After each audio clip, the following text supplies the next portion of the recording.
Do you have to invent tradition every day again? What? Do you have to invent tradition every day new?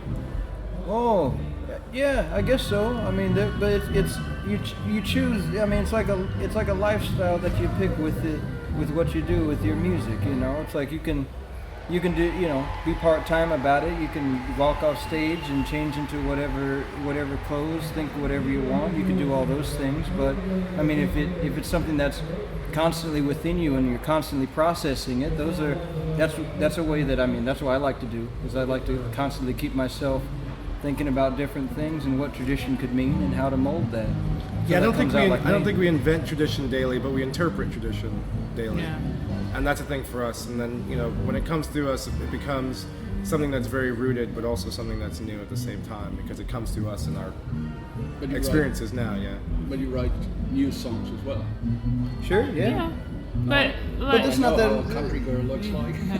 I mean, I think that the majority of what we do is traditional songs or older composed songs, but we each have a viewpoint that's not necessarily going to have been captured 50 years ago or 100 years ago. So I think that's a valuable part also. And a lot of, I think, if we come up with something new, it tends to be in something that's rooted in sort of an older tradition. So it's new and old at the same time, you know. And so I think that's part of it too.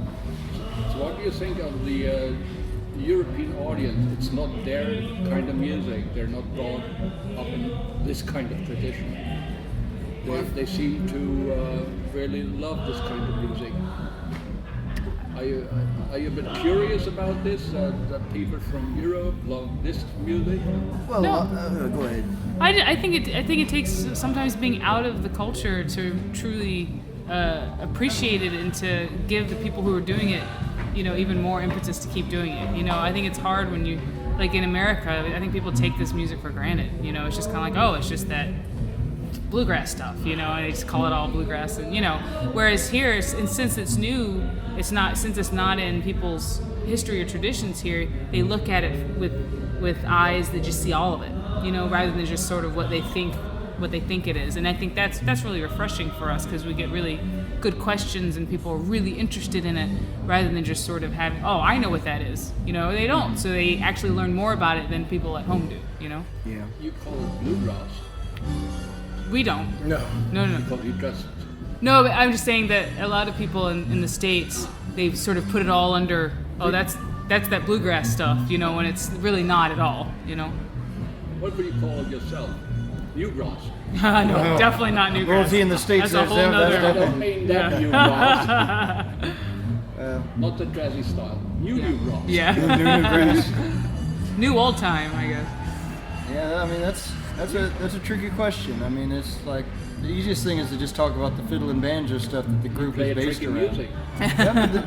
And so I mean that's the thing, is that, you know, trying to keep it as simple as possible, just calling it fiddle and banjo music. A lot of people tend to find interest within just calling it that, you know. Then if we have a bigger conversation about it, you can always add on to it and talk about the different pieces to that.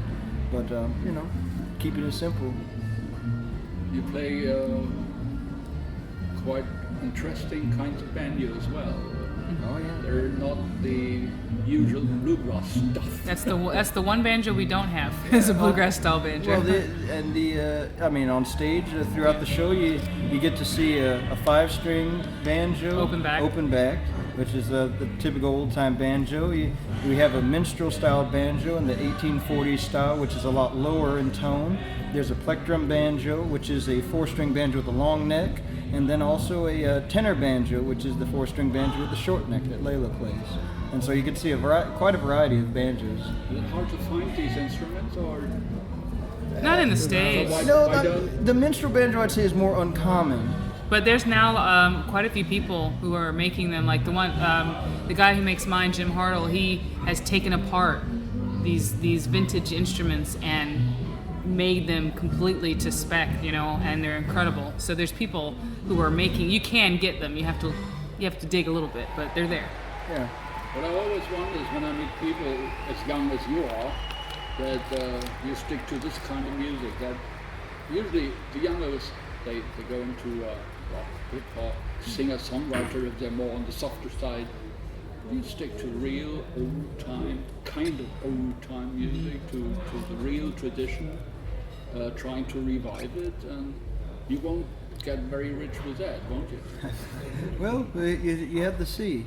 We're doing what we can. Yeah, we'll see what You we can get do. famous, but you won't really get rich. Yeah, I mean, I think we're lucky that we're able to make a living. We're able to make a living doing this, and I think that's something that is reflecting sort of the what's going on today and what people are looking for in music. You know, the fact that we and other bands like us are, you know, like Pokey Lafarge, you know, like who's playing right now, you know, are doing well enough to tour and to, you know, just do this and not have to keep the day job. I think that's reflecting that a lot of people are really getting back into what we're, you know, this kind of music, what we're doing. Where's the reception better, over here or in the US? Because I remember when your last record came out and you toured Berlin, the whole, from our station, the whole music department was there, except me. It was my birthday, so I didn't show up. Sorry for that. That's a good excuse. That's why I came here. Yeah. Actually, it was really, it's no pun. When I read Carolina Chocolate Drops in Thunder, they asked me, would you like to go to Thunder? That was one of the reasons why I came here. So, Nice. Oh, great. so we're waiting for these records. Is it like that in America as well? Well, it's a lot more selective in America. See, there are large swaths of the country that are tuned into like the mainstream music, and that's really where a lot of people's minds are most of the time. But there's a strong, you know, selective group here and there that are very into this music. And then over time, there have been more younger people getting into it, and so that's something that we've been seeing the past 4 or 5 years in the States, which was something that when we first started, that wasn't as prominent as it is now. But in terms of radio play, it's mostly, you know, we're not on the commercial stations No, at all. not really. You know, we're mostly on college stations and NPR. Yeah. stations. And half an hour ago in our station. Oh yeah, excellent. You're not only playing music, but you're doing kind of academic research and lecturing with that kind of music as well. Is it very different, changing from the academic thinking to go on stage and play this music with the heart and everything? Because of how we set up our show, you know, since we talk to the people, like, you know, some songs get more of the treatment than others because some of them have more of a backstory. It's not as much of a transition because we're already kind of thinking that anyway, you know. And then when we get in this song, that's it. The song's going, and you know. But yeah, no, it's definitely kind of on the same continuum just because of the way that we do our show. Would you like to change something in the way you play? Like using dulcimers or Using what? dulcimers, Oh, I mean, you know, auto harp, well, I mean, just keeping a. electric instrument. Sure. I mean, you know, it matters what the tune might be. I mean, there's nothing wrong with keeping an open mind to how you go about doing it. It's all about trying to figure out why you're doing it, you know, because a lot of times people tend to not think too hard about why they're doing what they're doing, and that can only empower you as a musician to say, okay, I'm making a definite artistic statement by doing this, that, or the other, and you know, and that can really, you know, move you forward. The other thing is, like, we usually combine a lot of traditions too in the songs that we do. So it's based on like what we're interested in and then what suits the song that we're doing. So if one day an auto harp falls in my lap and it suits the Haitian folk song that Layla's singing, like, it's bound to happen. I think it's one of the things that makes the band unique as well, is the combination of different traditions within tunes. Because we tend to get pegged as kind of like an ultra traditional group, but I think we're not at all. I think that I don't know if any of the songs we do are exactly the same as we learned them. You know, yeah, there's always a change. Yeah, there's always at least one element that's kind of, again, not consciously changed in some sort of way, not just kind of like, oh yeah, we just kind of threw that on there for the hell of it. There's something that made sense with the tune, and it really worked. So you are not field collectors. Both. You can be both, though. Yeah. You know. I mean, I think that might be, you know, in the old sense Yeah. of meaning field collector like the Lomax did, or Well, okay, well, see, I mean, I'll go out into the field and I'll collect things, but that's different from me performing on stage. you perform it. Yeah, see, when I perform on stage, that's not the same as collecting out in the field. When you collect out in the field, you're trying to capture a performance in its natural setting and trying to make a recording that sounds good so that people can hear it back and say, oh, that sounds great in its natural setting. But when you're performing on stage, you're never in that natural setting at all. So trying to compensate for being out of that natural setting and also trying to create the space so that you can perform the music however you need to for a performance setting. Those are two different things. I mean, I think that, like, the question you asked about the academic versus performance, I think that's the true difference here is the finding the original, you know, setting of the music, say, you know, Joe Thompson's music, having that as an inspiration. But then when we actually go to being on stage, there is a difference, definitely. There's a, you know, because once we get on stage, we're entertainers, we're there to entertain the audience, we're putting a show together, and so we want to do something that honors that song or that recording or that piece that we learned, but that reflects who we are. That's right. And that also talks to the people who are out there listening to us. So there is a translation process that goes on, you know, with what we put on stage, for sure. Yeah, because we can play the tunes we learned from Joe, but we're not Joe, and there's no way that we can reproduce that at all. We can only reproduce ourselves interpreting what we've learned.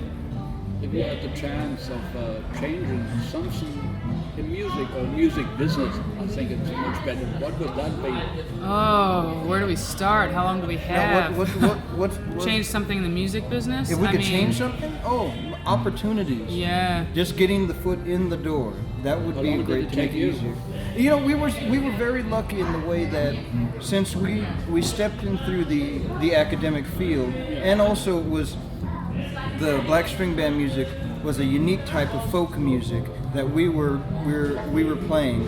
That was something that gave us a foot in the door, I think, in a way that if we had been doing something else, like if we were a blues band, for example, we would have had a lot more struggles getting our foot in the door. So Yeah, once, we're the first black string band, you know, especially young, that come along who was rooted in a tradition. We were starting off with Joe Thompson's music, and I think that story really captivated people because, I mean, there was a dying tradition that, you know, other people in the community, from the white community, had, you know, played with him and had learned, but in terms of the black community, we were the only group, you know, other than some sort of singles who had come and learned, and that we could sort of keep that going forward.